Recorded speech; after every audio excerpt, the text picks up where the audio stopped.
Hey everyone, welcome back to the RPGames YouTube channel. My name is Ralph. This is a new addition in my Let's Try series. This is a game called The Hand of Merlin, a turn-based roguelike RPG which mixes Arthurian legend and cosmic horror. Now, I am originally a tabletop role player. Two games that are on my favorite lists are Pendragon and Call of Cthulhu. So I'm guessing this game is gonna be up my alley, right? This is an early access build. The developers are planning to release the game somewhere in spring of 2022. So that could be in the upcoming months or weeks. They originally wanted to release the game in February. But yeah, I understand that you don't want to release your game in the same month as Elden Ring comes out, right? I mean... There are as many worlds as there are stars in the sky. In each there is a Camelot. In each there is a Grail. But I am only one man. The Cataclysm is old, older than any of us. It has no mind, but its hunger is infinite, and its abominations have been gnawing at the veil since the beginning of time.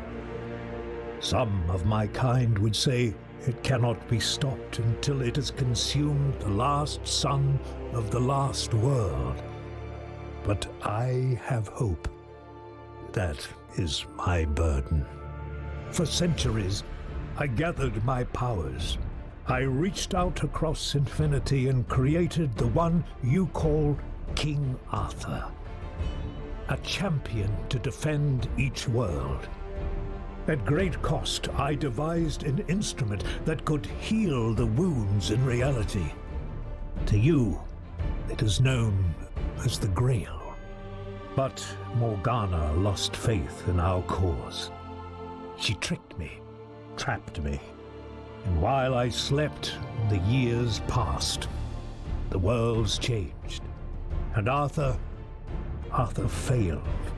And world after world, lesser men took his place, men unprepared for the coming of the Cataclysm.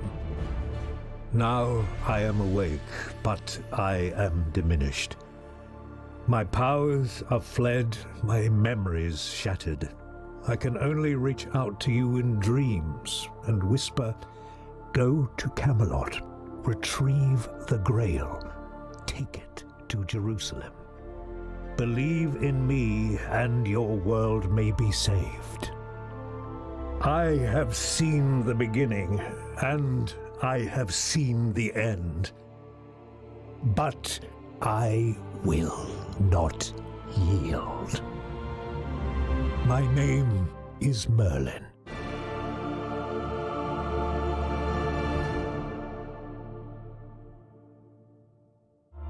So we have a party here of 3 characters. Now, if you start playing the game, you will only have the top 3 here, Brenner, Merowyn, and Morgan. Wilfred will not be available for you. This is something that unlocks during gameplay. So in a previous run that I did to test the game, I defeated 3 opponents in one turn, I believe, and that unlocked Wilfred here. But I'm gonna play the game with the top 3 to give you the same experience that you can expect from the game. Now, this game is still in early access, so if there are bugs or things that happen, you know, it's not the final game yet. I will leave a link in the description to the Steam page where you can wishlist the game if you feel like following the development. Now let's take a look at Brenner here. He is clearly a fighter. He has the slash skill, which deals damage to an enemy in melee range, and he also has the bash skill, which deals damage and gives a knockback to non-large units. And then there is the passive effect, which is called La Côte Mail Tail. Not quite sure what that means. When taking damage from attacks, gain 1 stack of Keen. It does not decay. Keen is +1 damage to the next attack. Okay, so if we take damage, our next attack will be more powerful. Brenner is a warrior, a man of great passion and deep melancholy. Sir Brenner is driven by the death of his father, whose armor he wears. He only wishes to become a knight of the Round Table, but abandoned that dream when Arthur died. So we are playing in a period where Arthur is gone. Merlin has awoken, but he is still very diminished in power. And he has sent us to Camelot to grab the Grail and then take it to Jerusalem. That is basically what we're supposed to do. Merlin here is a ranger. She is the granddaughter of King Dagonet.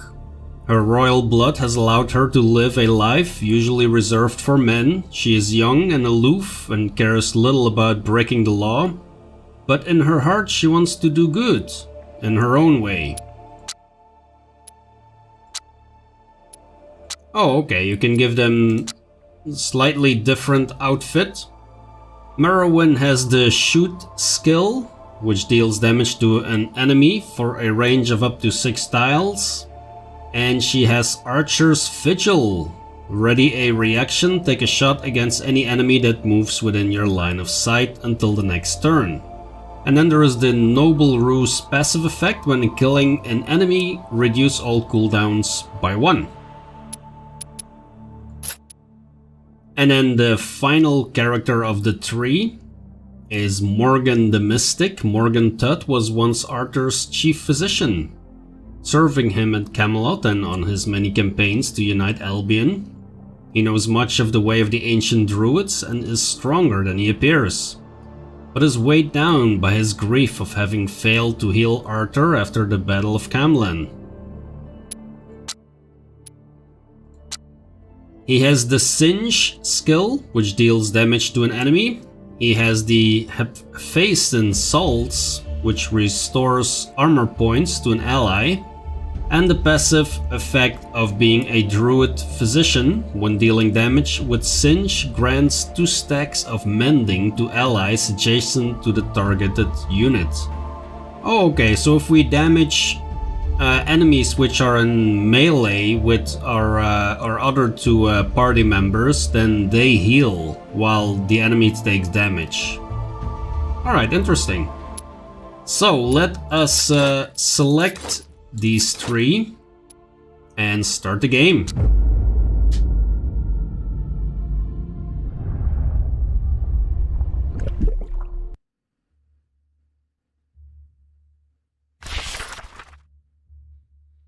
After many days of travel, you have arrived at Camelot. Before you lies the heart of Albion, King Arthur's dream made manifest. Here you will find the Grail and begin your quest. Alright, so we enter Camelot, we gain 34 gold, we gain 3 something else, supplies, 1 mana, and 40 renown. Just for entering we gain 40 renown, that's great. Camelot is not as you had expected it. King Dagonet, once no more than a jester, has refashioned Camelot in his own image. It's gaudy and debased, a place where the worst excesses of greed and power go unchecked, while ordinary people suffer. The Round Table lies upside down in the courtyard, overgrown with moss. I'm gonna have an audience with our king, who does look a bit drunk apparently. King Dagonet, his eyes half open, his breath reeking of drink, listens to your story with diminishing interest. The Grail lies at his feet, stained with wine. When you're done, he yawns and tosses the sacred relic your way. Have it. Have the damn thing. So-called Grail is no more than a cup anyway. Not even a very good cup, to be honest. Did you know they say it changes based on the intent of its owner? Poppycock. Tell me, knights, what is the greatest virtue? Valor or honor? Okay, so here we can choose which passive effect the Grail is gonna give us, because, or at least the person that's carrying the Grail. So one of the 3 will be carrying the Grail. If we choose the Grail of Valor, Let's see, deals an extra 2 points of damage when targeting an enemy with more health and armor than you, and an extra 1 damage if they have more power. And the grain of the grain. Why do I keep saying the grain? The Grail of Honor.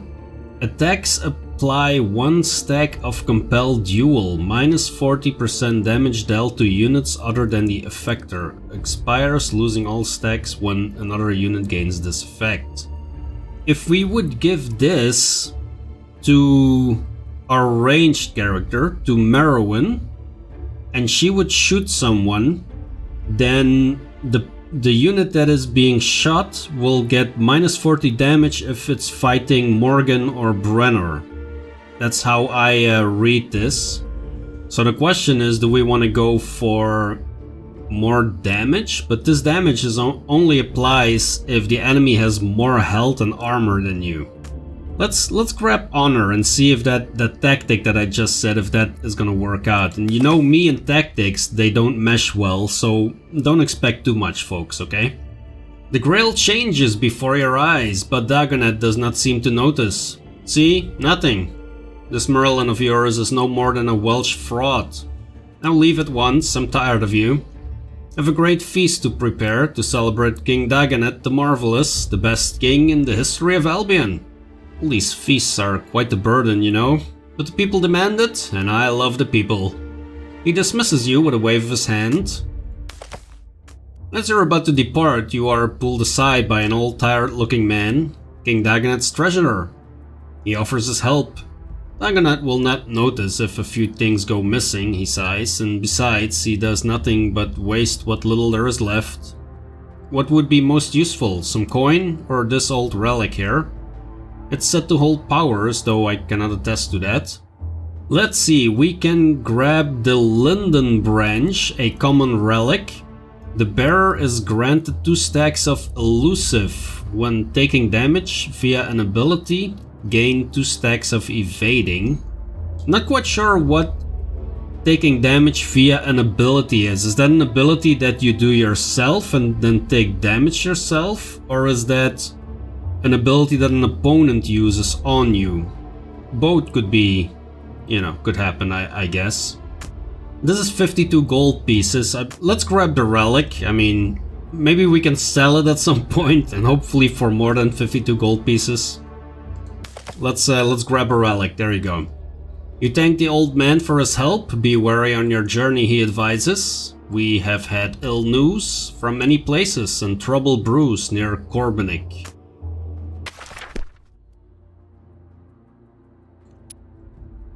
Alright, now, look at this. This is a rather sizable map. I am not 100% sure where I need to go. This exclamation mark, does that signify something? Let's see. City of Caerleon. So there are a bunch of symbols here, renown, gold, and things like that. What I am looking for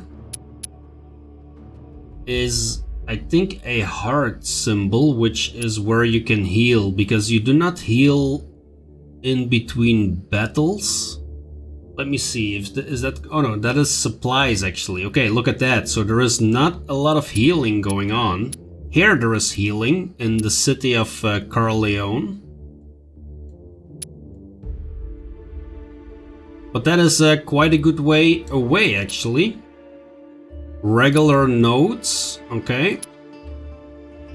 So how about we go down here, take this route somewhere here, and then go to the city of Caerleon and see what that does. I'm curious. An arcane node, okay. We apparently also have corrupted nodes. Ah yes, so the healing is happening in cities, it looks like. There is no danger in the city of Caerleon. Is there danger here? No, there's no danger there either. Okay, how about we head towards this regular node. As night begins to fall, a red-headed dwarf with a fair face joins you at the campfire. He bears a lute. Without saying a single word, he begins to play. Well, I mean, we don't have a choice but to hear his song. Oh, okay. Can we choose which one? I want to hear the song of Merlin. How about that? Oh. Yeah, chances are that I'm not gonna pick the right one, but hey. Oh, well, there you go. Song of Merlin it is. The dwarf sings a strange, eerie tune. It is the tale of how Merlin was begotten unto a virgin by a mighty devil, anointed to become the Antichrist, and how Merlin turned away from evil, siding with man instead, and submitted himself to Master Blaze, who taught him the secret of magic.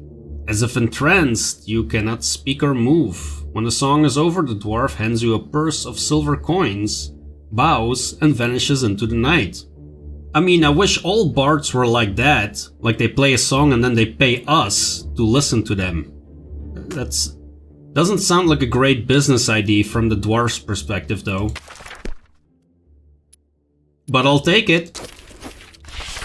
Show me the money. Oh, this guy, that's what he's saying here. Show me the money. As you're crossing a narrow passage in the high hills with a sheer drop to either side of you, brigands suddenly block your path.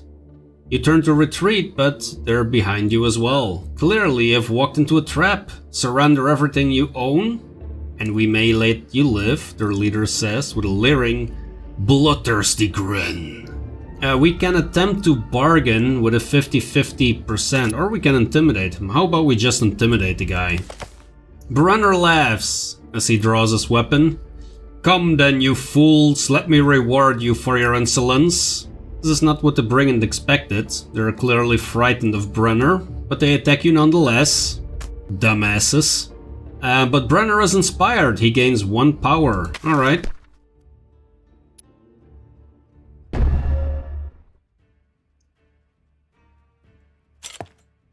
Oh, I didn't want to move there. Let's see, I'm not quite sure if I turned the tutorial off or not, but it's not like I'm an expert in playing this game. And I also noticed that the Grail of Honor is being held by Brenner instead of Merlin. In a way that also makes some kind of sense. Can I move and see where the others are? I don't really see an opponent. Is that an opponent back there? Ah, yes. Okay. Well, surely Brenner is gonna move up. Let us move to the side here with Merlin. Can we do something else? We can shoot, but there's nothing within 6 tiles. So let us. Oh, we can switch characters. Okay, it's not like.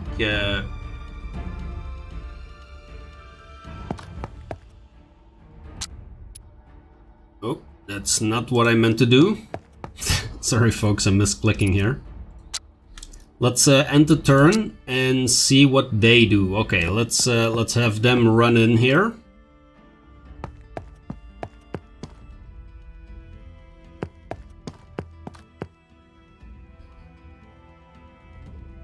Alright, Brenner, how about you move in here and you attack this guy? That sounds like a good idea to me. So as you can tell, there are 2 stats there. One is health and one is armor, and you have to get through the armor to start damaging health. Now, I'm wondering if I should try and target the guy that is going for Morgan there, or if I should just focus on shooting this guy here. Let's try this.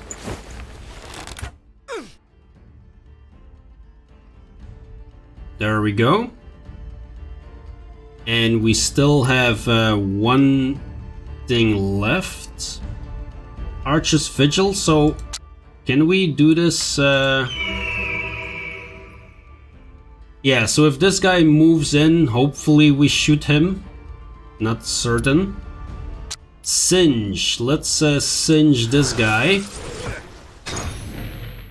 That took away a bunch of armor. And then let's see what they do.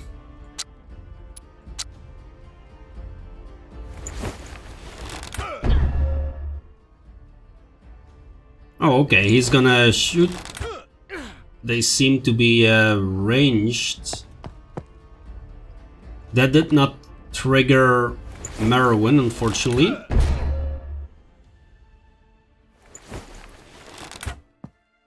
Oh, it does. Okay, well, let's see what we're gonna do now. We are gonna move in here, I would assume. If I move in here, I'm probably likely to kill him, right? How many hit points does he have left? 5.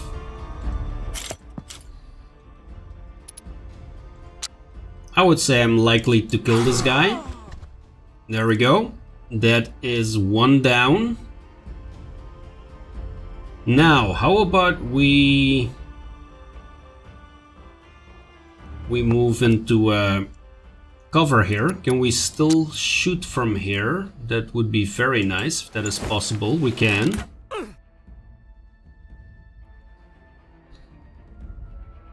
And now it would also be nice if we could singe. We cannot singe that guy. Okay, that's a pity. Let's see. I could restore a bit of armor here, but that does not really do much, I think. And moving him closer is... well, it's an option, actually. But I cannot take any more actions, so how about I don't do that? Does Brenner have an action left? No. Does Merwin have an action left? No. Okay, so it's only Morgan.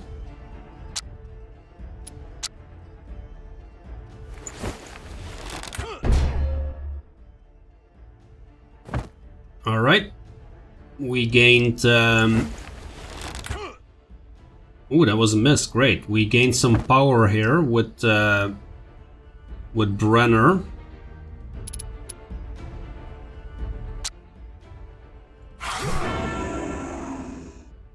That was very nice.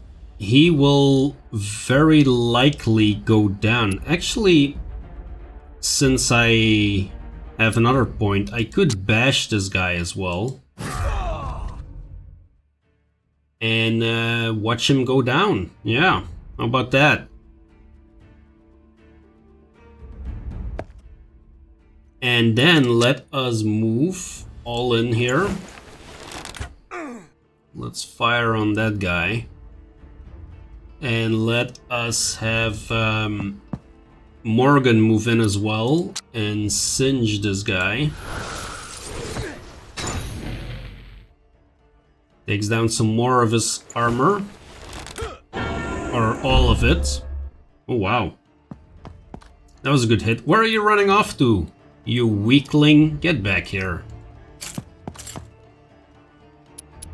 Get back here, you cowards. Compel duel. Okay, we are gonna move up and gonna shoot him.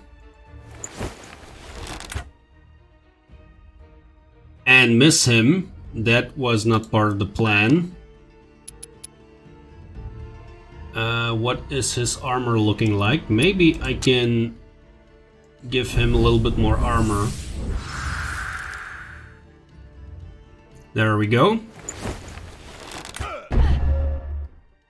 Oh yeah, we need to give Merwin more armor too. Alright, let us move Brenner back here. Maybe even kill the guy, who knows? Nope, not yet. So, if we... ah no, there is a cooldown now. Okay, that sucks. Alright, how about we run Morgan up there then? And then singe the guy, and that's it.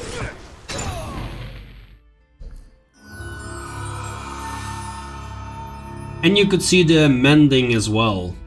Alright, so we gained money, we gained provisions and renown. Searching the brigands' hoard, you find supplies and gold, most likely stolen. How much do we need to rank up is what I'm wondering. Do we have some kind of inventory system? I mean, we could use the money and the provisions, so let's take that. Let's forego the renown for now. There's no shame in taking these things. Their true owners are most likely dead or far away. So we could also actually go down here. But I think I want to move to that city. I want to see what the city is like. On what it seemed like a clear day, the sky suddenly turns dark, the wind begins to howl, and a fierce, cruel rain begins to fall. You shiver. It's unnaturally cold. Within minutes, the road has turned to mud, and you're struggling to make headway against the wind. In the midst of this pandemonium, you come upon a piteous sight. An exhausted horse slowly drowning in the mud. So we're gonna try and pull this horse out with Brenner here. 66% chance. Yeah, let's shuffle and deal. Pick the middle one, and of course... of course that's the one that fails. The mud is simply too thick, too impossibly deep. It's almost as if some force were pulling the horse underground. You do what you can, but at last your strength gives out. The storm howls in triumph, or so it seems, as the horse finally vanishes beneath the mud. You failed. The storm ceases only moments later. You cannot find a trace of the animal. Well, that's a pity. Alright, let's move to the next node. You come upon a quiet farm lost in the golden hills of Albion. There is a sense of peace upon the land, such as is rarely found these days. The wheat rustles gently in the wind. Okay, let's approach. The farm appears to be abandoned. There are two simple graves bearing familiar names, Tristan and Isolde. A vine grows from one grave, intertwining with a rose growing from the other. Could the famous lovers be buried here? The legends say they died far away in Bennewick, but legends are often wrong. Perhaps they did not die tragically, of poison or sorrow or at the hands of King Mark. Perhaps they lived out their lives here, quietly and peacefully. A pleasant thought. Yeah, let's rob the tomb and grab some supplies. Tristan and Isolde, whoever they were, will surely not object to you taking a few fruits and vegetables. Yeah. That's how we deal with stuff.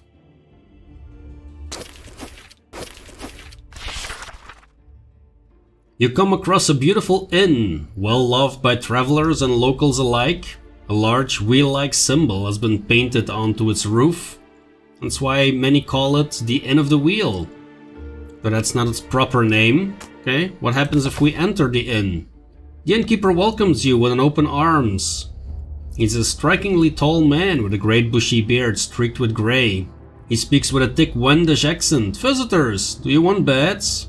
I have the best in Albion. Do you want ale? I have the best in Albion. Do you want food? Alas, my cook is an idiot. Ale, you must admit, sounds like an enchanting idea. Okay, how about we order a round of drinks? The ale is good, if very strong. The innkeeper is talkative, as all the best innkeepers are. He tells you he is a Wend, as you had already guessed. And the long and winding tale of how he came to Albion is the days of Arthur's war against Emperor Lucius. Man, that's expensive drinks, damn. Now there is a corrupted node here, which I am actually quite tempted to go to, but I think I'm gonna leave that for the second episode of this Let's Try. And in the next episode I will head to this corrupted node and then show you as well the city of Caerleon. And then hopefully you have a good feel for what this game has to offer. It actually looks really nice, to be honest. So there we go, that's the first episode. If you like what you see, hit the like button. Subscribe to the channel if you want to follow along. Thanks a lot for watching, and I will see you in the next episode.